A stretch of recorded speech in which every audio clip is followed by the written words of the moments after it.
ఇప్పుడు ఎక్కడో ఉన్న వాళ్ళ కోసం మన ఇక్కడ నిరసనలు తెలియజేసేది అంటే మన దేశం కాదు కదా. ఇప్పుడు నేను ఒక హిందువుగా దీన్ని నేను ఖండిస్తున్నా. ఇది అయితే మాకు ఇష్టం లేదు, ఇండియన్స్కి అయితే హిందువులకి ఇష్టం లేదు, ఇండియన్స్ కూడా ఇష్టం లేదు. ఎవడో మాకు తెలియని వాడి కోసం మీరు నిరసనలు తెలియజేసేది అండి ముస్లిమ్స్. ఇప్పుడు అదే కదా నేను చెప్తున్నా. ఒక ఇండియన్ సోల్జర్స్ చనిపోతే ఎవడు దాని గురించి మాట్లాడరు, నిరసనలు తెలియజేయరు. ఒక బాంబ్ బ్లాస్ట్ చేస్తే దాని గురించి ఎవరు నిరసనలు తెలియజేయరు. మరి ఎవడో చచ్చిపోతే వాని దేశంలో వాడు చచ్చిపోతే చచ్చిపోని వాడు ఏం చేస్తే మనకెందుకండి? మన దేశంలో ఎవరైనా చచ్చిపోతే వాళ్ళు నిరసనలు తెలియజేస్తున్నారా? పోనీ మన దేశంలో ఏదైనా జరిగితే వాళ్ళు నిరసనలు తెలియజేస్తున్నారా? భారతదేశంలో జరిగిందని చెప్పేసి మరి మనకేం పట్టింది? ఇప్పుడు ఏదైనా మాట్లాడితే సనాతన ధర్మం గురించి మాట్లాడారు, ఇండియా వీళ్ళు పబ్లిక్ ఒక్క సైడు వారి సైడ్ అంటారు. మరి దీన్ని ఏమంటారు? మరి దీన్ని చూస్తే ఎవరికైనా కోపం వస్తుందా రాదా? ఇరాన్ లో ఉన్న ముస్లిమ్స్ కి అంటే అక్కడికి ముస్లిమ్స్ ఎక్కడున్నా ముస్లిమ్సే, ఇండియన్స్ ఎక్కడున్నా ఇండియన్సే. ఇక్కడ ఉండే వాళ్ళు ఇక్కడే ఉంటాం. ఇక్కడ ఉన్నంత ఫ్రీడమ్ గా అక్కడికి వెళ్ళి నిరసన తెలియజేస్తామంటే వాళ్ళు ఒప్పుకోరు కదా. అందుకే రష్మి గారు ట్వీట్ చేశారు కదా, ఇక్కడ ప్రొటెస్ట్ చేయాలంటే ఇరాన్ వెళ్ళి ప్రొటెస్ట్ చేసుకోండి, నరేంద్ర మోదీ గారు పంపించండి అని చెప్పి ఆమె ట్వీట్ చేశారు. తప్పులేదు. మరి ఇక్కడ మేము బతకడానికి మాకు ఇబ్బందిగా ఉంది, మాకు ఈ దేశంలో ఒక రక్షణ లేదు అనే వాళ్ళు వెళ్ళిపోవచ్చు ఇక్కడి నుంచి, మాకు అవసరం లేదు. ముఖ్యంగా ఏంటంటే ఈ దేశ ప్రజలు అందరితో మమేకమయ్యి, హిందూ అయినా ముస్లిం అయినా క్రిస్టియన్స్ అయినా ఎంతో ప్రేమ అనురాగాలతో ఉంటాం ఇక్కడ. వాళ్ళు మనల్ని బంధువుల్లా చూస్తారు, మనం వాళ్ళని బంధువుల్లా చూస్తాము. అందరూ ఒకరినొకరిని అర్థం చేసుకొని ముందుకెళ్లే దేశం ఇది.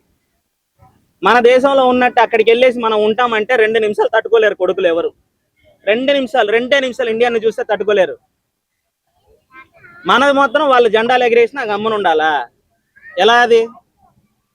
ఒక అమ్మాయి ఇండియన్ మ్యాచ్ గెలిచిందని చెప్పేసి, ఆ మధ్యలో పాకిస్తాన్ ఇండియా మ్యాచ్ గెలిచిందని చెప్పేసి ఒక అమ్మాయి ఇండియా జిందాబాద్ అనగానే ఆ అమ్మాయిని చుట్టుముట్టి గొడవలు చేసి కొట్టేదానికి వెళ్ళారు. అలాంటి దేశం గురించి మనకెందుకండి?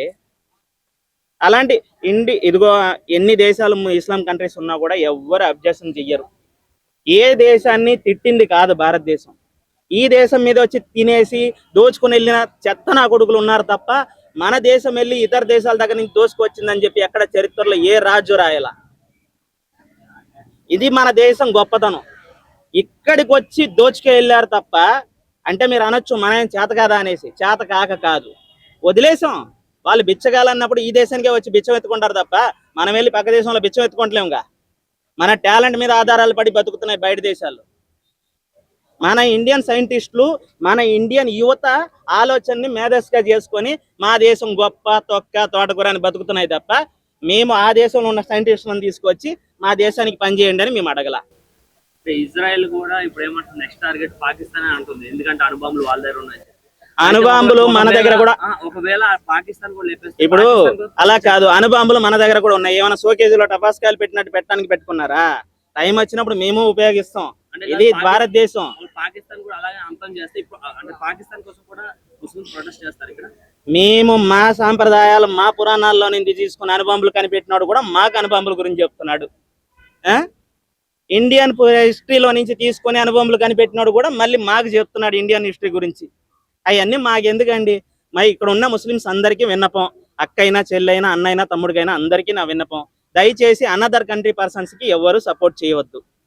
మీకు అంతగా ఉంటే ఆ దేశంలోకి వెళ్ళి నిరసన తెలియచేయండి. ఎవరిని ఉద్దేశించి మాట్లాడింది కాదు. చాలా మంది సెలబ్రిటీలు వాళ్ళకి మద్దతు తెలుపుతున్నారు, మరి వాళ్ళని అభిమానులు కూడా వాళ్ళని ఫాలో చేస్తారు. అలాంటి వాళ్ళకి అభిమానించొద్దు. అలాంటి వాళ్ళకి అభిమానులు ఎవరు ఉండరు. ఇండియాని కింద చేసి అలాంటి వాళ్ళకి సపోర్ట్ చేస్తే మాత్రం వాళ్ళే దెబ్బతింటారు ఫ్యూచర్లో. అలాంటి వాళ్ళకి అసలు భవిష్యత్తు కూడా ఉండదు. తీరా చూస్తే ఒక్క దేవుణ్ణే మనం పల్లెత్తి ఒక మాట అనం, ఒక అవసరమైతే కుక్కకు అన్నం పెట్టి ప్రేమించే మనస్తత్వం మనది. వాళ్ళు మనుషుల్ని చంపినా కూడా ప్రేమించని మనస్తత్వం వాళ్ళది. అలాంటి వాళ్ళ కోసం మాకు అవసరం లేదండి. దయచేసి చూడు, హిందూ అయినా ముస్లిం అయినా క్రిస్టియన్ అయినా ఈ దేశంలో కలిసికట్టుగా బతుకుతాం. వాళ్ళంటే మాకేం కోపాలు తాపాలు గొడవలు ఏం లేవు. కానీ ఏ దేశానికి చెందినోడో చచ్చిపోతే ఈ దేశంలో నిరసన చేయటం, ఆయన ఏమైనా సుభాష్ చంద్రబోసా, లేకపోతే గాంధీజీయా, ఇందిరాగాంధీయా, రాజీవ్ గాంధీయా, లేకపోతే శివాజీ ఛత్రపతి, మహారాణా ప్రతాప, ఏపీజే అబ్దుల్ కలామా? మరి ఆయన కోసం మా నిరసన ఎందుకు తెలియజేయాలి? ఇక్కడ పుట్టి ఈ దేశంలో పుట్టి ఈ దేశంలో ఉన్న వాళ్ళు మరి ఎలా, ఎందుకు మేము అడుగుతాం, హిందువులు అడుగుతాం, ఎందుకు చేస్తున్నారు? ఏం వస్తే చేస్తున్నారు? ఒక మనిషి చచ్చిపోతే చెయ్యొద్దా అంటే నీ దేశంలో ఉండే చేయవయ్యా నువ్వు. ఈ దేశంలో పుట్టినోడి కోసం చెయ్యి, ఈ దేశం కోసం పోరాడినోడి కోసం చెయ్యి. ఝాన్సీ లక్ష్మీబాయి చేయొచ్చుగా, ఏం అలాంటి వాళ్ళ కోసం చేయరదా? ఆ నీరు ఆర్య కోసం చేయొచ్చుగా, మరి ఎందుకు చేయలేదు? 70,000 మంది మహిళల్ని ఊత కోత కోసి న్యూ ఇయర్ రోజు చంపేసి దానికోసం చేసాం, మనకే తెలిసి తెలియకుండా కేకులు కట్ చేసుకొని తినే రకం మనం. న్యూ ఇయర్ రోజు మతం మారమని చెప్పి అడిగినందుకు, మేము మారమన్నందుకు ఆడవాళ్ళని చంపేసి నిర్దాక్షిణంగా బట్టలు లేకుండా చంపిన దేశం. అలాంటి దేశాలకు మనం నిరసన తెలియజేయడం. మళ్ళీ అంటే అక్కడ చిక్కుకున్న ఇండియన్స్ ఉంటారు కదా, వాళ్ళని తీసుకొచ్చే టైంలో వాళ్ళకు సరైన ఫుడ్ పెట్టలేదని చెప్పి, సరైన బస్సు కల్పించలేదని చెప్పి వాళ్ళు ఆర్గ్యూ చేస్తున్నారు. మన దిక్కుమాలిన